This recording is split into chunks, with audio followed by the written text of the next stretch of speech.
Narapidana ini sangat pintar. Ia sengaja memotong dan menghilangkan logo penjara dari pakaiannya. Lalu saat bekerja, ia diam-diam mengikis seutas kawat hingga menjadi sangat runcing seperti jarum. Dengan jarum itu, ia menjahit kembali pola baru yang telah dipotong ke seragam penjaranya, sehingga tanda asli penjara tertutup.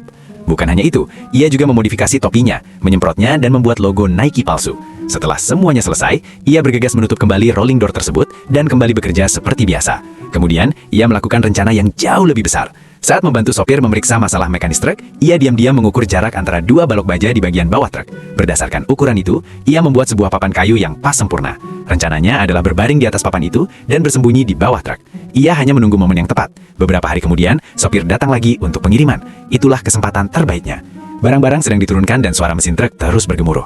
Memanfaatkan kebisingan itu sebagai penutup, Jimmy dengan cepat mengangkat papan kayu dan berguling masuk ke bawah truk tersebut. Ia menjepit papan itu di antara dua balok baja dan bersembunyi di atasnya. Persembunyiannya begitu sempurna, sehingga saat pemeriksaan, tak seorang pun menyadarinya. Begitulah cara Jimmy kabur dengan tenang dari penjara. Truk itu melaju cukup jauh. Ketika sopir berhenti di jalan untuk buang air kecil, Jimmy melihat kesempatan dan perlahan keluar dari bawah truk. Sepanjang waktu, ia berada di titik buta, tempat yang tidak mungkin terlihat oleh sopir. Sopir pun kembali mengemudi tanpa sedikit pun menyadari bahwa seorang narapidana telah kabur bersama truknya. Tak lama kemudian, Jimmy melepas seragam penjaranya dan menumpang kendaraan demi kendaraan hingga tiba di wilayah tempat tinggal mantan istrinya. Dari kejauhan, ia melihat putrinya sedang mengendarai sepeda. Hatinya ingin berlari dan memeluknya, tetapi ia hanya bisa berdiri dan menatap dari jauh. Rasa takut dalam dirinya terlalu besar. Ia khawatir akan tertangkap jika mendekat. Malam itu, kabar pelarian Jimmy menyebar ke seluruh negara bagian. Ia menelepon seorang teman untuk meminta bantuan, tetapi begitu telepon diangkat, temannya langsung menjaga jarak. Jimmy meminta tolong agar dibantu keluar negeri, namun telepon itu langsung ditutup. Saat itu juga, Jimmy melihat sebuah mobil polisi. Ia mengira polisi datang untuk menangkapnya. Ia segera berlari masuk ke sebuah toko mainan terdekat.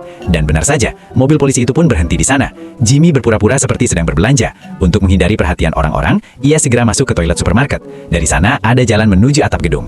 Jimmy adalah pemain lama. Ia sudah beberapa kali melakukan perampokan, jadi memahami struktur bangunan bukan hal sulit baginya.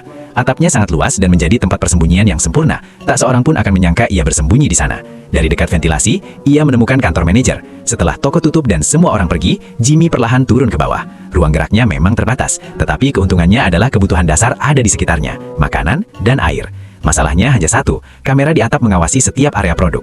Artinya, apapun yang diambil pasti terekam kamera.